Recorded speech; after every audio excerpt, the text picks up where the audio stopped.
Hey, everybody. Happy Monday. Welcome, welcome. It's so fun to see you guys in the chat. Like right when I sit down, there's already people chatting, which I love. How was your weekend? Please let me know how your weekend was. We had a very chill weekend. Thank you guys so much for all the messages about George's birthday. We had such a great day.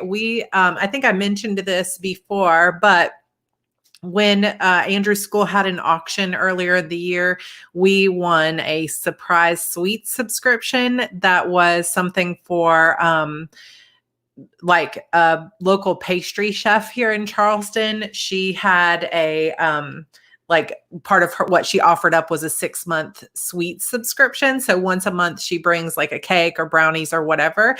So it's been nice to get that kind of stuff. I did cut out sugar, but just for George's birthday night, I allowed myself like a sliver of a piece of cake because you can't just not have a pastry that shows up at your house. So yes, sort of a little bit of a cheat there for me. And it was nice. That cake is delicious and it is still in the fridge, but I'm not having any more of it, even though they are going to have some for dinner. So it was really fun. We pretty much had a relaxing day. We just sort of celebrated George and spent time together as a family. And that was super, super nice to not be working at all and just like hanging out together, which was great. I know, Lissy, that you have not been doing well, but I'm glad to see you here. So hopefully you're doing okay. I saw that you had maybe an appointment coming up, so that was good. Gemma says, hey, Sarah, I missed Wednesday and watching it on catch up was weird. Yeah, we missed you too. Yeah, it's definitely weird to miss out on the regulars, but it's always good to see people that are new to the chats as well. So, thank you, Vanessa. So Timoana says, my daughter's birthday was yesterday, Saturday, camping in the backyard. Did you guys do like a tent and everything? That sounds so much fun. In our last house that we were renting, we had no backyard. We were in like a condo that had marsh views, which was nice to be close to the beach, but we had no backyard. In this house, we have this super, super tiny little sliver of a backyard, but it's just enough that we could do maybe a tent or something like that. So it's really kind of funny. She said, you're seeing Sarah answer back to people when you really don't know what they said. Yeah, I try to bring it up or to mention what it is, but it just doesn't always work out to bring up everybody's comments. So yeah, it's kind of interesting. Several people, it seems like Renee also camped out last weekend in a big tent. So that's pretty cool. Amber says, I'm not new, just I stay quiet. So yes, it's good to see a mix of people. I know there's often people that are like, hey, this is my first live. So if it's your first time joining us actually live, go ahead and comment if you'd like and say hello. Make sure as you're coming in that you hit the thumbs up button so that we know that you liked this video. I think that as we continue on and keep doing this, there's definitely like almost every time we end a video, there's like 3 or 4 downvotes. So definitely helps if you hit the upvote button so that we don't have people that just stop by randomly that downvote us. So definitely do that if you get a chance. Today, we are going to be reading the last of we're starting the last 3 episodes of Beautiful Demons. So we are on chapter 29 and we will just go through chapter 31. So we just have those 3 chapters to read today. And then basically a little bit more of the climax on Wednesday, but then the final will be Friday. So instead of a coffee chat this week, we will read the final episode of Beautiful Demons, which is awesome. And I'm super, super excited to read it because I know that there are some of you that have never read this series before. So it'll be interesting to see what you think of the ending and moving into Inner Demons. So again, just running through the schedule is we will do episode 9 today, 10 on Wednesday, 11, which is the finale on Friday. And then we will have a week off. So next week will be the first full week off that I've taken since we started The Witch's Key. So you guys might need to prepare yourself for some withdrawals, though, those of you that are here, but just make sure that just because we're taking taking a week off, you don't forget to come back the week after. So we will do 1 week off next week. And then the following week, we will start reading Inner Demons. And at that point, we will do a Monday, Wednesday reading with a Friday coffee chat again until that is over, which is going to be at the end of August. And part of what I'm going to be doing during my week off of social media. So I'm taking basically a week off of most social media. I'm not going to be posting in the Coven. I'm not going to be posting here or doing lives, but I am going to be working on the book. So it's going to be kind of like a writing retreat for me, but it's going to be, I'm still going to be hard at work, but I'm going to be immersing myself in the book. So another thing, since this kind of is tangential to our conversation on Friday, I just got these in the mail like 10 minutes ago.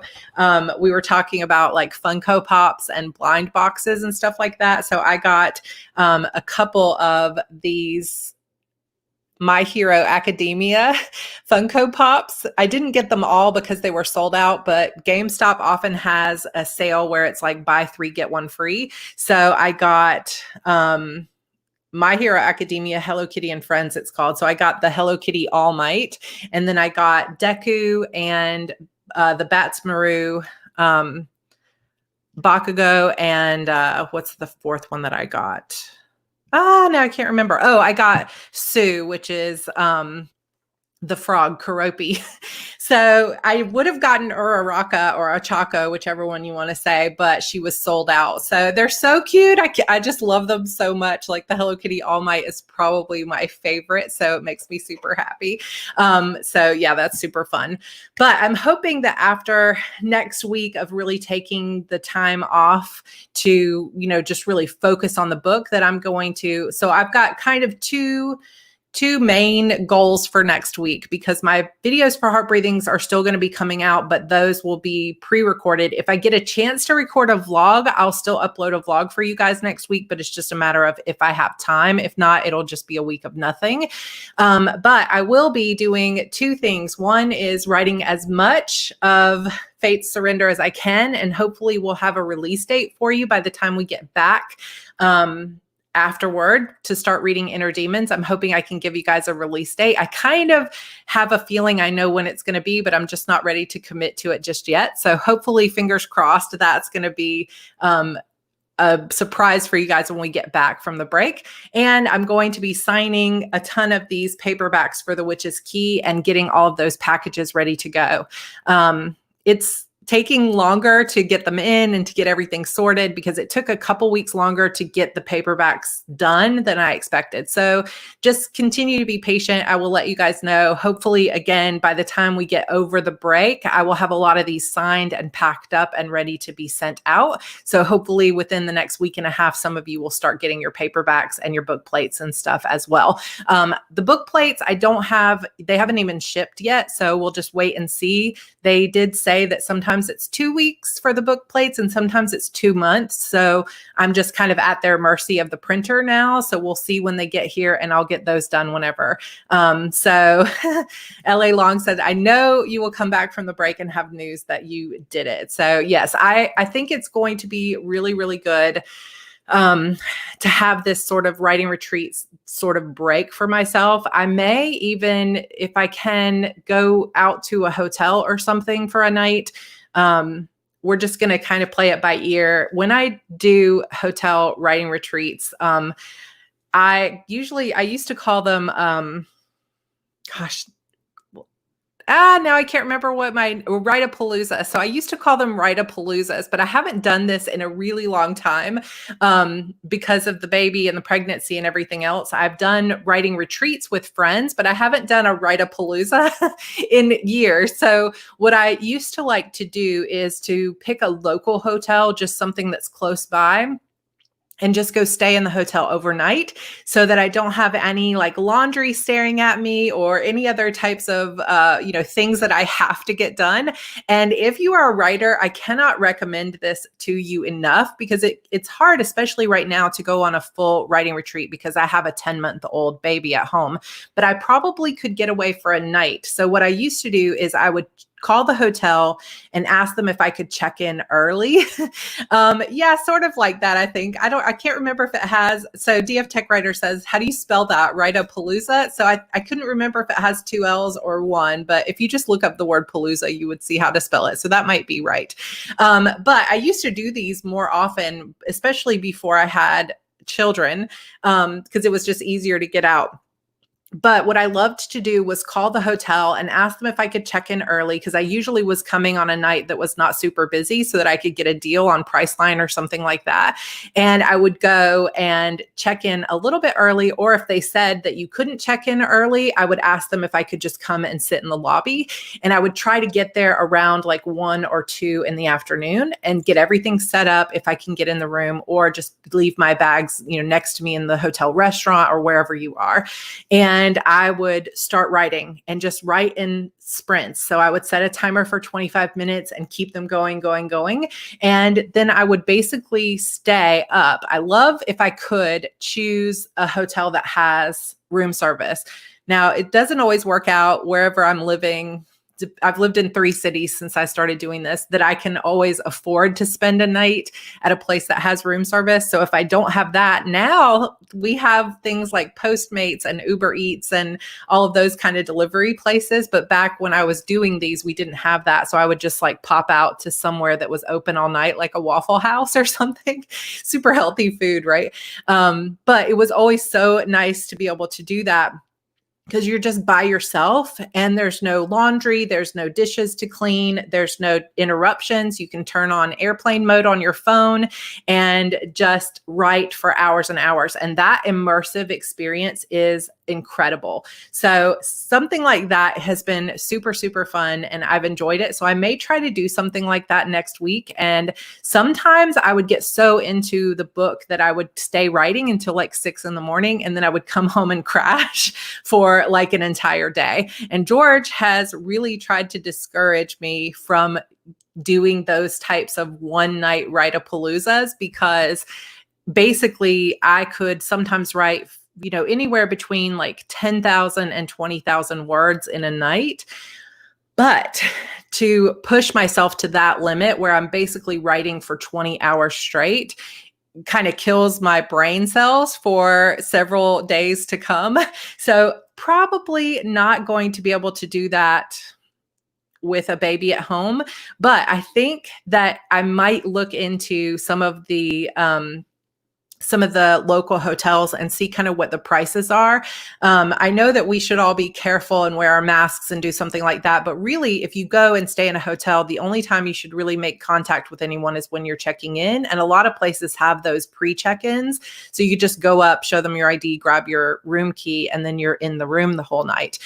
So that might be something that I do. So I'll keep you guys updated. And if I decide to do it, I will record a vlog, because I think that it's super fun to kind of see a back, like behind the scenes of a writer's writing retreat and stuff like that. I have done some writing retreat vlogs, especially when I'm gone for 3 or 4 days, but I imagine it's going to be at least another year before I can leave Evie for longer than a few hours. But I think right now I could get away enough to be like, I check into a hotel at 4 and I come back at 8 or 9 the next morning. So I will definitely let you guys know.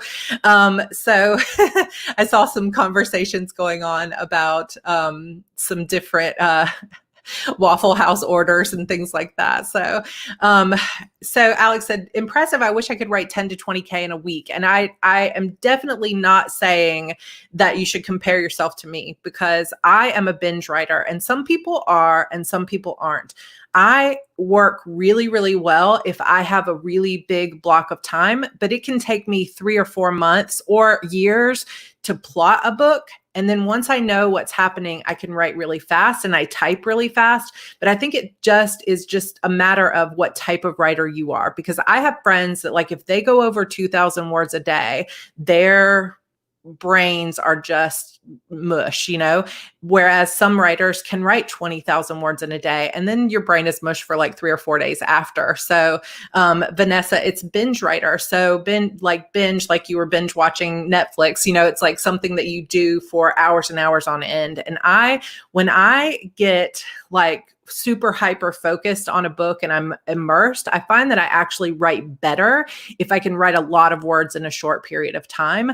But some writers are not like that. And there's no good or bad. I wish personally that I could be someone who was like up every day and writing 1,000 to 2,000 words every single day. And I have tried to make myself the kind of writer that does that consistently, and it just never works out.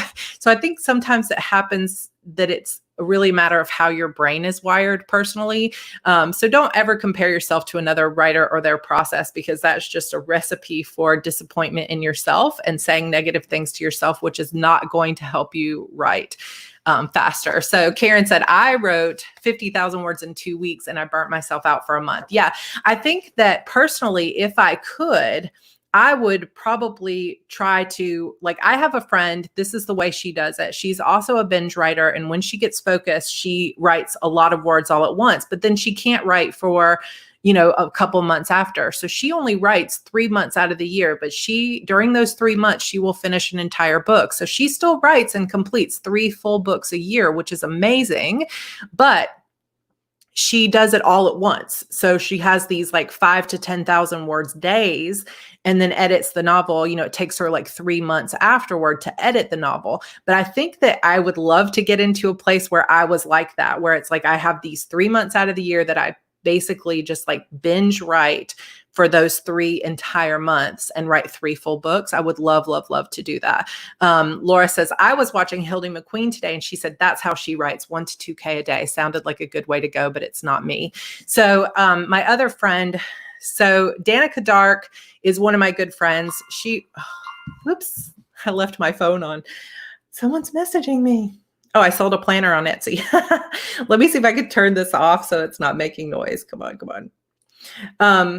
My planner dings every time someone buys something. So I turned it off. But I think that so Haley Edwards is another really good friend of mine, and she writes very consistently. And she is like, she sets a deadline, she sets her daily word count, and she writes. And then I've got some other friends who are more like me. Liliana Hart, if you've ever read any of her books, she's pretty famous indie author. She talks about how she also is a binge writer. Oh, it's probably your text then. So she's a binge writer too. And she said she's tried so many times to be someone who writes every single day and just can't do it. And so I think there's just different ways that some of us are wired. And maybe the key is to really embrace the kind of writer that you are, rather than trying to fit yourself into a box that you don't really belong in, if that makes sense. So it's really a matter of figuring out what's your personal process and how do you work best.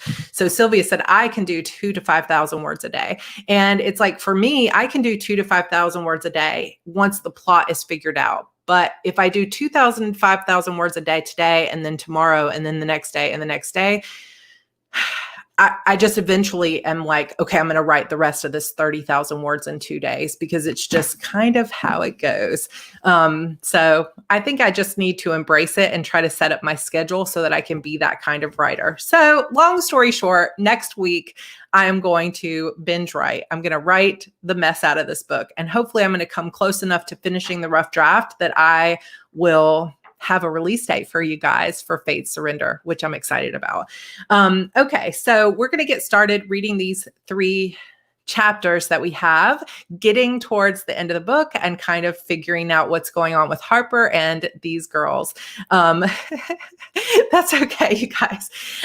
So I am going to read these for you, but today we're also going to have another giveaway of your choice of a Beautiful Demons or a Peachville High Demons t-shirt, or a poster like the one that I have behind me here. You can make your choice. And with the t-shirts, all we have are now I can't remember. I think all I have are small and mediums, but I can, if you message me and say that you want to know the sizes of the shirts, I will go and look at them again. But I think all I have is small and medium, maybe 1 large left, but I can't remember. If anybody remembers what I said, please let me know because I cannot remember. I know I have smalls. I think I have small and medium. And the mediums these are like men's tagless tees, or unisex tagless tees. So the medium is a little bit bigger than like a ladies fit tee. Anyway, so your choice of either one. On Wednesday, we are also going to do a giveaway. So today's giveaway will be for someone who is watching live, but Wednesday we are going to have a giveaway that will be for both live comments, and it is going to be for people that have that are watching on the replay, and we're going to be giving away some Shadow Demons paperbacks. So be on the lookout for that. And then, okay, so everybody was telling me the small and medium is the ones that I have. So I have small and medium, and I can grab those again if I get a chance. So that's going to somebody here who is live and stays toward the end. And then we will also do some giveaways on Wednesday that will be for people that are on the replay as well, so that we don't forget our replay watchers. And then Friday, we'll do a couple of different giveaways, as well as a few other little kind of special finale extras that I've got planned for you. All right, here we go. So on the last episode, we had Harper went to first of all, she's having these memory loss problems where she kind of remembers some of the things that happened to her, but not everything. Then she found this mysterious photograph that seems to be of her mother. Could she have come from Peachville? How does this make any sense? She also has had a little rendezvous with Jackson, who she doesn't quite remember, but she knows he's the key to remembering some of her past memories. So she seeks him out and is able to talk to him, and through kissing, remembers the past of what happened to them, and knows that she is potentially in danger coming up. But at the same time, she's got these new friends, and they're really popular, and she's always wanted to be the popular girl. So she's kind of torn between her intuition and some strange things happening, and feeling like this is too good to be true. So chapter 29, this week is going to be tough. Monday afternoon, I joined 8 other sophomore girls in the gym for cheerleading tryouts. Never in my life had I ever considered being friends with a cheerleader, much less actually trying to become one, until Peachville. Everything was different here. Ever since I lost my adoptive family and was put into the foster care system, I'd been looking for a place where I could fit in. All I ever wanted was to belong somewhere, to have a family who truly cared about me and wanted me in their lives. From the way Brooke and the others interacted, they seemed like a family. If I could become a part of that, it might be the closest I'd ever come to my dream, at least while I was in high school. If I didn't make the squad, I wasn't sure what would happen to my friendship with the other girls. They had become my friends before Mrs. King ever mentioned the tryouts, so I wanted to believe that win or lose, they would still be my friends. But at the same time, being a part of the team would mean daily practices, special trips, away games, and all kinds of time spent together. I wanted it bad. When Agnes walked into the gym and saw me already sitting on the shiny floor with my loner pom-poms, my stomach tensed. A scowl crossed her face, and she took a deep breath. Then, shaking it off, she smiled and walked straight over to me. "Hey," she said, grabbing some blue pom-poms from the pile and sitting down next to me. "Look, I know I've been really weird about this whole cheerleading thing, but I don't like not being able to be friends with you. And I know I can't expect you to not make friends here at PHS or want to be part of such an awesome squad. Besides, I was thinking that it would suck if we were mad at each other over this forever. One of us might make the squad now, and the other one might audition for next year's squad." "I guess that's true," I said. I hadn't thought about next year's auditions yet. I wasn't in the habit of thinking so far ahead at a new school. "I'm glad you came over to talk to me. I hate not being able to talk to you like we used to." "I know, me too." Her smile seemed genuine. "Let's just try to forget about any kind of jealousy and try to have fun this week." "Sounds good to me," I said. Mrs. King walked through the door and clapped a few times. "Girls, I'm so happy you all came out today. We never anticipate having to replace a member of our squad like this, and what happened is a terrible tragedy for our entire school. At the same time, I know Tori would have wanted us to move on and compete in the state cheerleading competitions this winter and next spring. In order to do that, we have to have one more girl, so that's why we're all here today.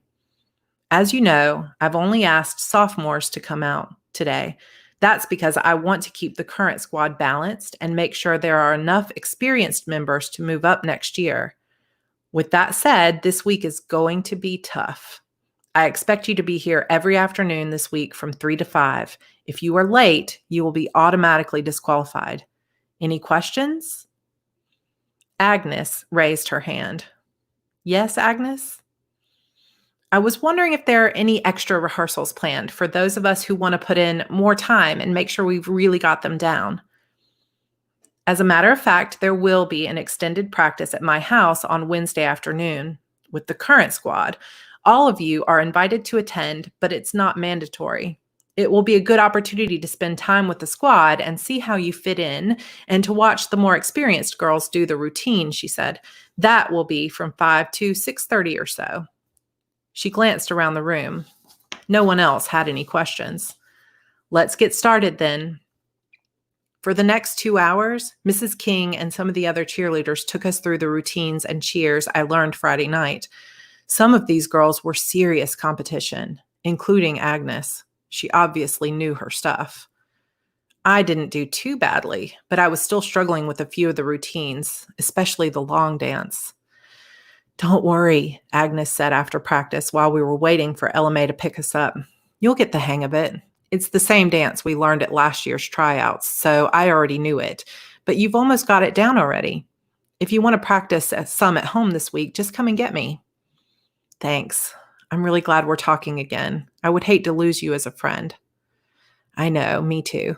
She looked at me with a smile, but then her eyes traveled down toward my neck and her face fell. Confusion flashed across her features. I touched my pendant self-consciously. What's wrong? She shook her head slightly. Nothing, she said. I just thought you lost that. What, my pendant? I looked toward the ground, trying to remember. I don't think so. A distant memory threatened to rise to the surface, but was lost in a sea of mist. The cut on my hand began to throb. Chapter 30. Is this supposed to be a good luck charm? By the time Wednesday's practice arrived, I felt much more confident about the routines. I felt like I was finally settling in somewhere for the first time. It was nice to have friends and make plans for the future. At lunch, I always sat with Brooke and the others. Drake had started walking me to my classes. Nothing old-fashioned like offering to carry my books or anything, but he was obviously paying a lot of attention to me. I wondered if any of that would change if I didn't make the squad.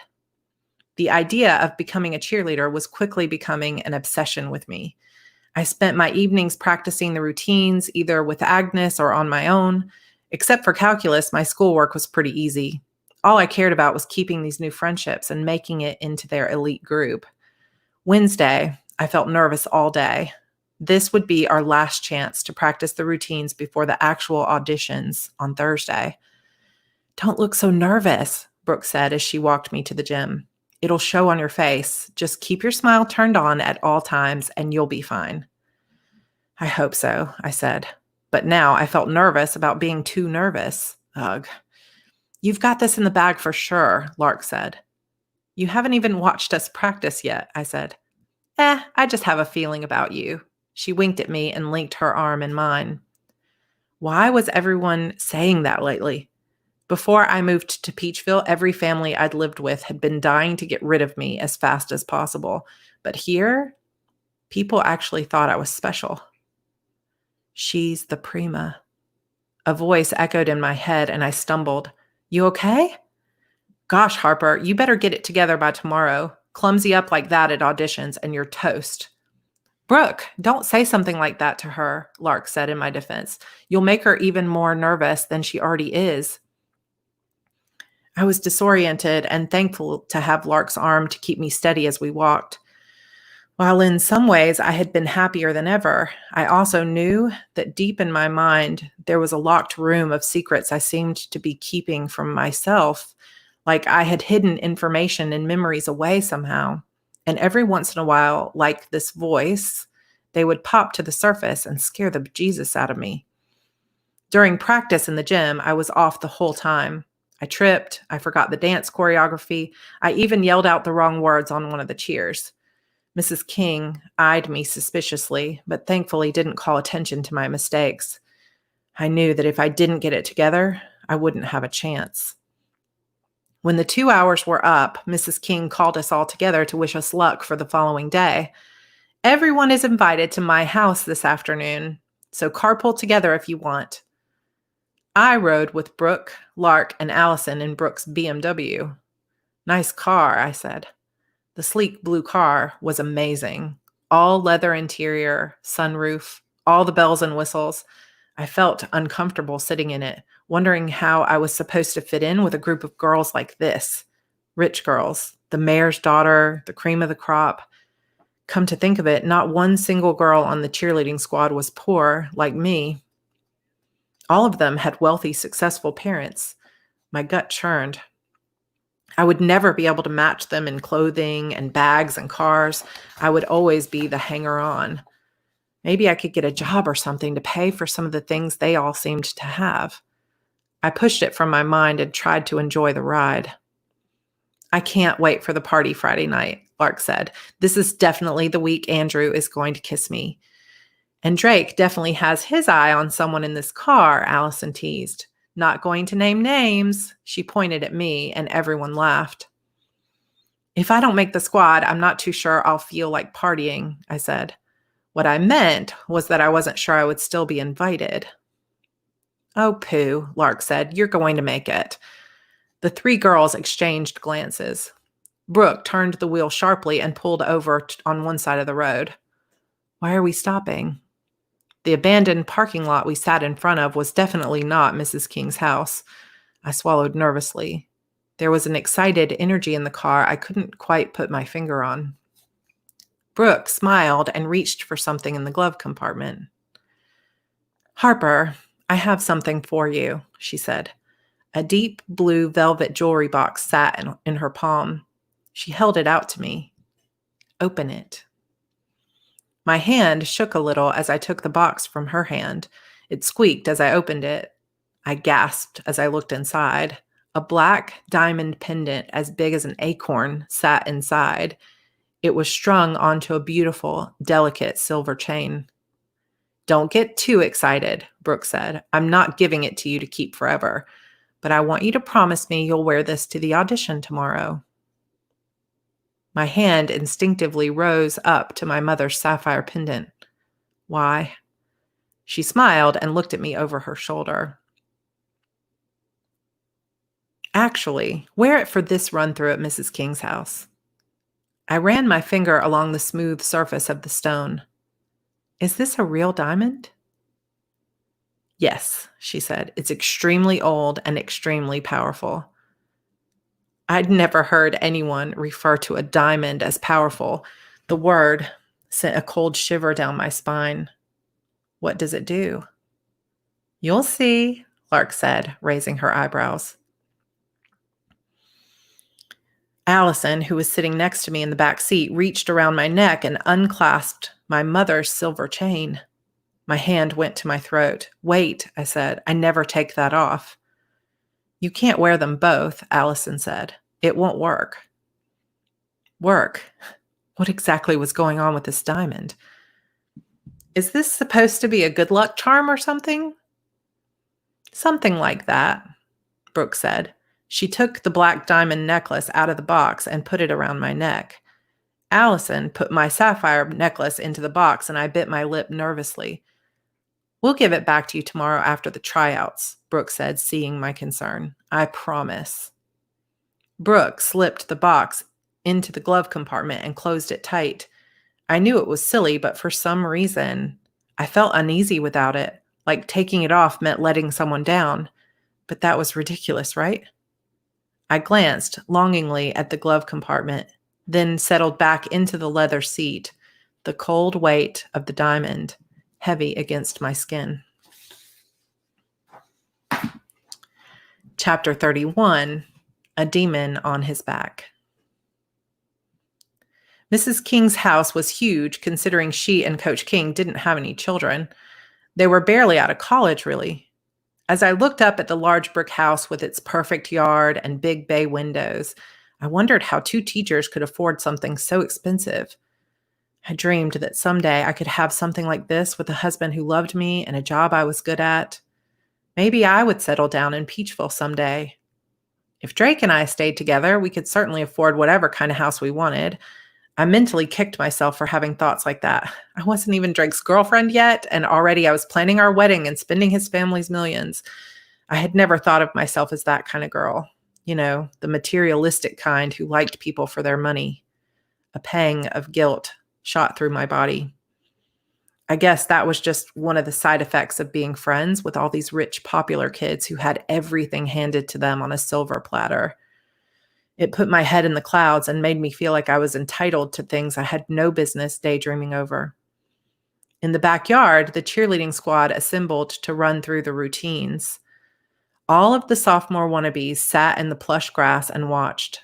The sun faded in the evening sky, and I had to put my jacket on to keep from shivering. Demons, let's do it again. Fight, demons, fight. It amazed me how together they were, completely synchronized down to every movement. Even if I made the team, how would I ever look as polished as they were? When it came time for us to run through the dance with the squad, side by side, Mrs. King put me in the front next to Brooke. She was by far the best and most beautiful on the squad, so standing beside her made me super nervous. I fingered the black diamond under my shirt. The music began, and suddenly I felt an energy buzz through my muscles. All of my nervousness left me, and it was like instinct took over. I smiled bright, just like the girls had told me to, and ran through the routine flawlessly. Where I'd frozen earlier in practice, this time I didn't even have to think about the moves. It was like my body already knew it so well.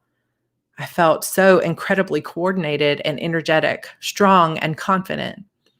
Great job, Mrs. King clapped her hands together, then stepped forward and whispered, "Especially you, Harper. That was awesome. Keep it up." I felt giddy, high on raw energy and adrenaline.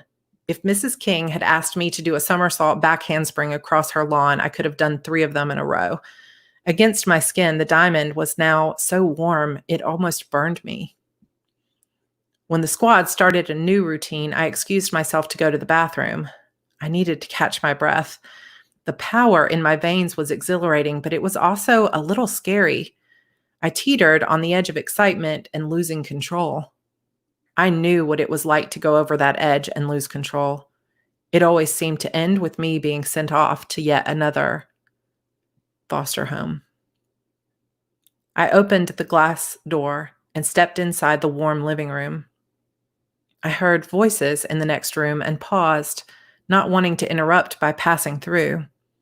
Coach King stood in the middle of the kitchen with one of the cheerleaders. Ella, I think. Her brown hair was pulled into a loose ponytail, and she was sitting on top of the granite counters, giggling. Coach King leaned in toward her and whispered something in her ear that made her squeal. I backed up a step.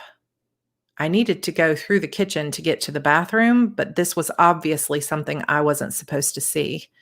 Definitely not your average teacher-student relationship. As I backed up, I bumped into something and almost knocked it over. When I turned to catch it, I saw that it was a coat rack. I gripped the round middle of it and steadied it, but one coat fell to the floor in a heap. I grimaced, then glanced to the kitchen. They hadn't heard me. Quietly, I leaned over to pick up the coat. When my hand touched the leather sleeve, an image sliced through my mind, causing me to drop it suddenly. I closed my eyes and gripped my forehead. Where had that come from? I crouched down, knees bent, as I tried to make sense of what I had seen. Another memory, I knew, but of what? I touched the jacket again, this time turning it over in my hands so I could study it. It was a blue and black letterman's jacket, the kind the football players wore. There, stitched onto the back, was the face of the demon mascot. The memory came to me full force. It was like being hit with lightning. Searching for my lost necklace under the bleachers, Tori Fairchild, with her long blonde hair and flirtatious laughter, standing on the field with a boy. No, someone older than us, a man in a football jacket and cap. He saw me, threatened me. Coach King? It couldn't have been. But here he was, in his own kitchen, boldly flirting with a different cheerleader. He had been the one with Tori that night. I hadn't seen his face, but I saw the jacket. Drake's jacket didn't look like this. There was no demon on his back. They must have changed the design of the jacket years ago when Coach King was still a student. Harper? Coach King stood behind me. My heart hammered against my ribs.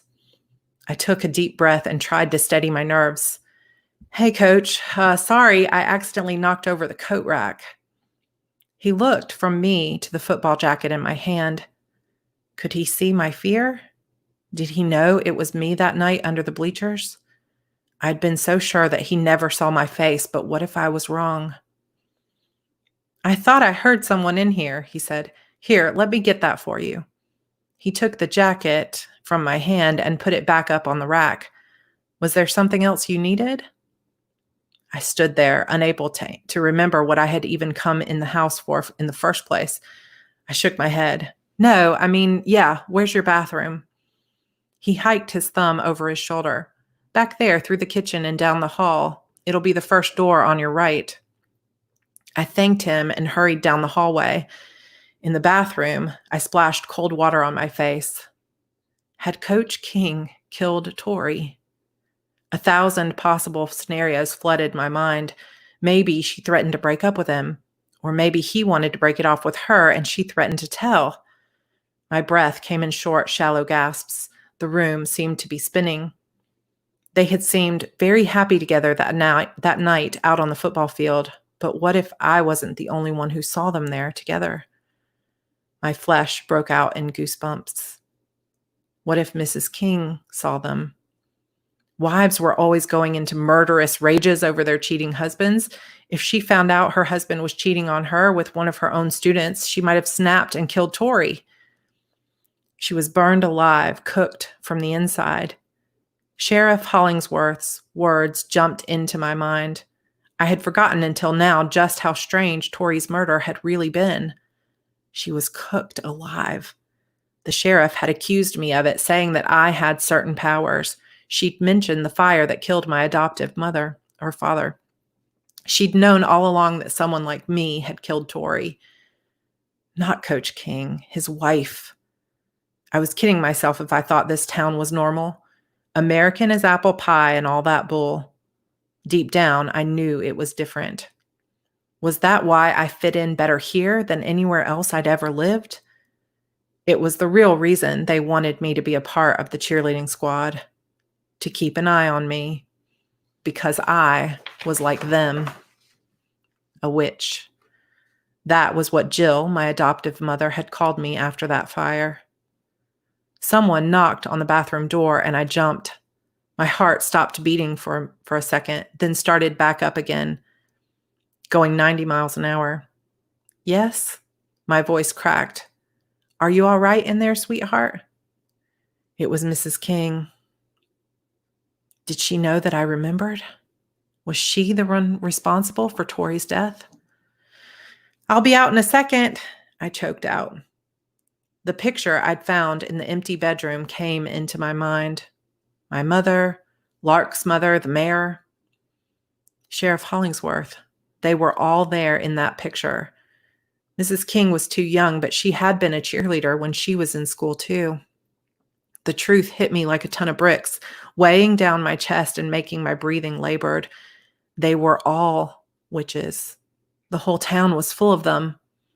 I had spent my whole life denying what I really was, but now I knew. Are you sick? She sounded concerned. The black diamond burned my skin. I pulled it out of my shirt so that it was no longer touching my bare flesh. No wonder I had done so well in the rehearsal tonight. I wasn't high on adrenaline. I was high on magic. Mrs. King knocked lightly on the door again. Harper, honey? I needed to get back to my room and gather my thoughts. I pulled myself together as best I could and opened the door. I think I might have pushed a little too hard tonight, I said. I think I need to go home.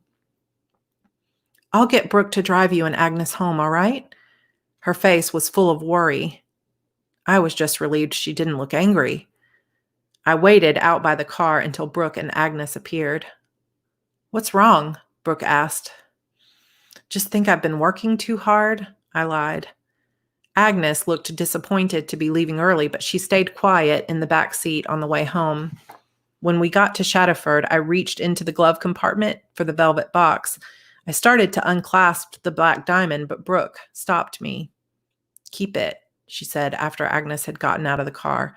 You'll wear it tomorrow and you'll do your very best. Do you understand? Her tone was serious and cold, threatening. I nodded.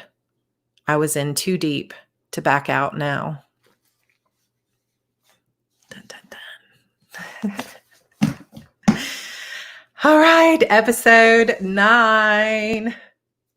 Okay, so definitely some reveals. Not that I think it's a surprise, I guess, that she definitely was in a town potentially full of witches, right? So Harper, who has been moved from foster home to foster home, never knew that there were other people like that out there.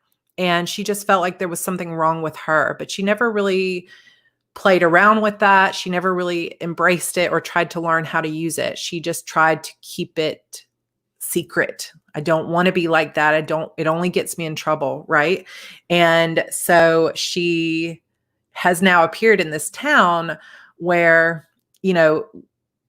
suddenly there's other people that have these strange things, right? They're all rich. They're all beautiful. There's all these connections. And she has finally put together this connection that it seems like every powerful woman in town, the mayor, the head of the cheerleading squad, the lady who runs the local favorite shop, all of these things, the sheriff, they are all people who were cheerleaders in this town. And so definitely a revelation for Harper as she realizes that whatever Brooke gave her was something magical that helped her to remember these cheers. And they obviously really, really want her on the squad. And she believes that it's because they now know that she has magical abilities too. So definitely a big revelation today, as well as the fact that she now remembers what happened the night that Tori was gone. So she hadn't been remembering the fact that she had lost her necklace or any of that, because anytime she sort of started to have that memory, it was taken from her. And so now she has firmly remembered that she lost that necklace. She went back to look for it, and she saw Tori there with a strange man.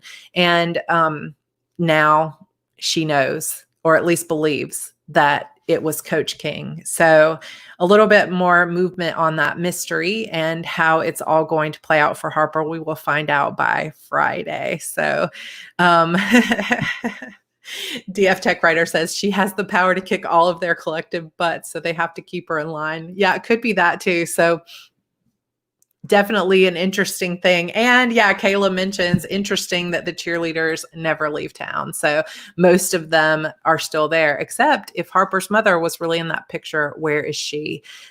So definitely kind of thing. So LA said, how long did you think about this story or plot before you wrote it? So this was, Kayla, Coach Creeper. I love it.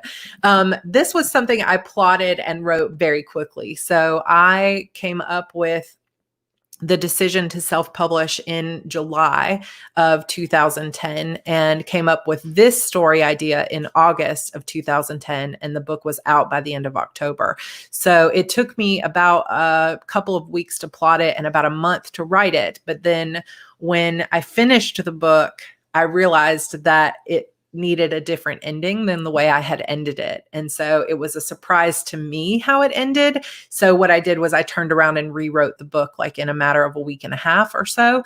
So yeah, it was basically, let's see, probably about 2.5 to 3 months that I came up with the story and wrote it and put it out. And it's funny because it's like, even as I'm reading stuff, I see things I wish I had changed, but we have to leave it. We have to let it go. Oh, look who's home. So hi. I didn't mention to you guys at the beginning, but Andrew is in summer camp this week. So George had to go pick him up. So he took Evie with him so that she could, so that I could have my time with you guys. Hi, Andrew. How was your day at camp? It was good. Say hi to everybody. So I wasn't sure if you guys were going to get to see her at all this week. And this is why whoa, goodness. This is why George was not in the comments today, because he's going to be picking up Andrew from school during this time during the week. So I know her cheeks are so rosy. This is all from teething. So I had mentioned to you guys that she had a few teeth coming in, but it's 4 teeth kind of all at once. And 2 of them are totally sticking out now at the top. And they're like the ones on the side here. And then these 2 middle teeth are coming in at the same time. A stapler and an unstapler? Yep. A stapler and an unstapler. You want to say hello? Hi. So I think that it's the teething. Oh, no, don't do that. That's too scary, buddy. I think that's the teething that's making her little cheeks so red. Yeah. You want to say hi to everybody? Joella said, good job on your karate belt, Andrew. So yeah, the cheeks match her little shirt. You want to say hi? Say hi. Hi. Say hi. You say mama? You ever talk for anybody? No? No talking? She feels warm. I wonder if she's got like a little fever. She did not like that at all. It's like chomping jaws coming at her, but they're super cute. Hello, kitty. Okay. That's enough, buddy. I ate her. Okay, you ate her up. All right, you guys. So anyway, thank you guys for hanging out. I hope that you enjoyed this episode. Like I said, it's always fun to kind of revisit your old writing, but thank you guys for being understanding. I guess that this was like 10 years ago writing, and there's already I want to make notes about things that I would have changed, but I think you have to kind of just honor where you were at the time when you wrote things. And so I hope you guys are enjoying it. And a little bit more information this round. When I first wrote the book, I knew that it was going to be a trilogy. So there's some things like who killed Tori that you'll find out by the end of this book. And then there's other things like what really happened to Harper's mom that you won't find out until the 3rd book. And little bits of clues here and there will be coming through. So this is kind of stuff that will go into... this is kind of some of the stuff that'll go into my discussions. Oh, goodness. A little bit of a burp there.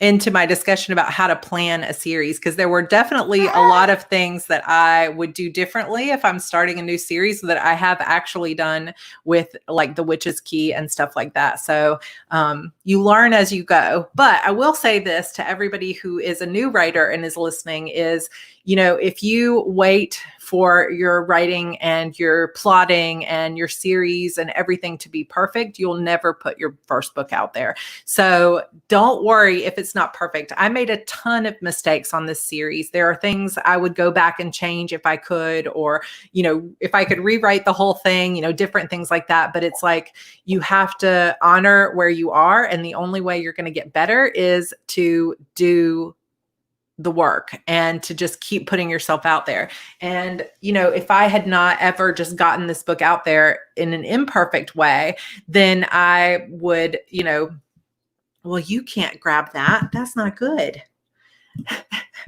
You gonna play with that?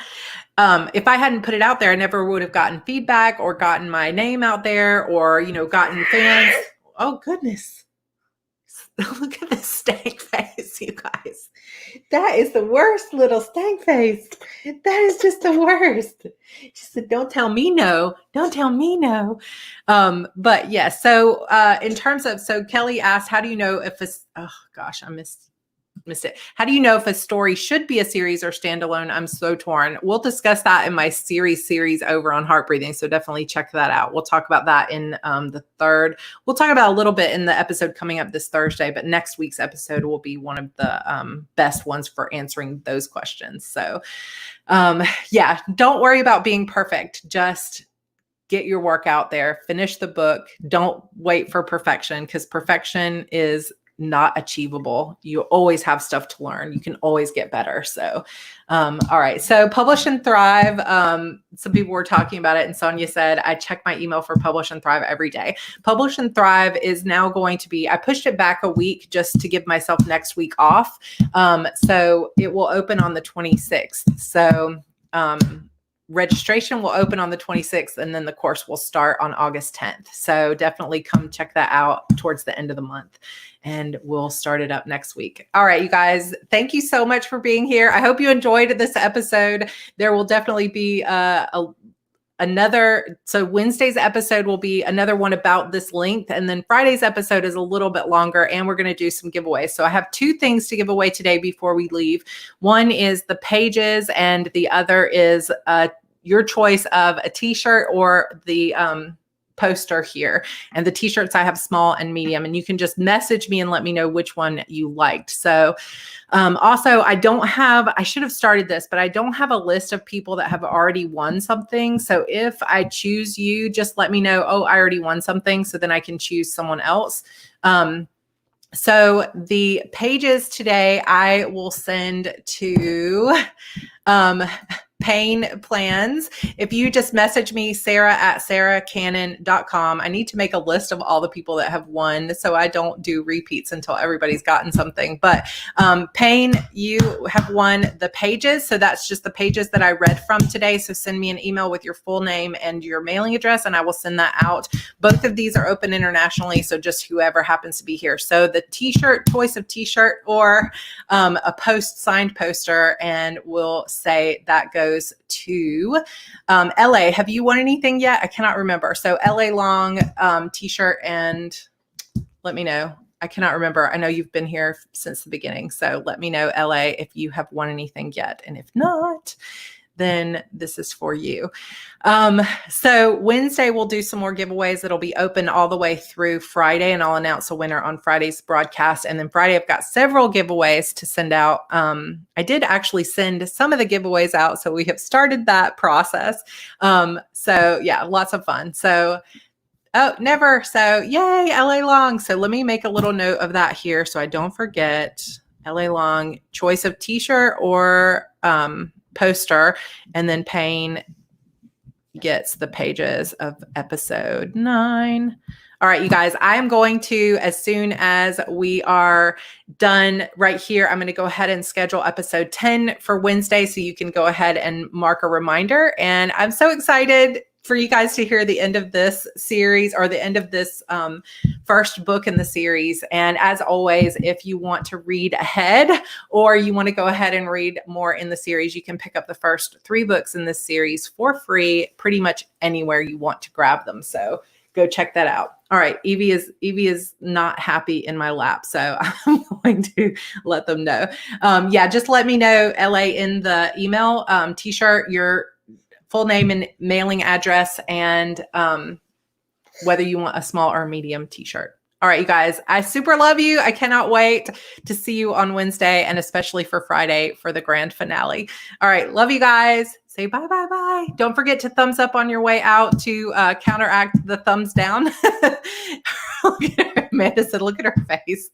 I know, she's not happy right now. So we're going to go hang out. All right, bye, you guys. Can you say bye? Say bye. Oh, there's a smile.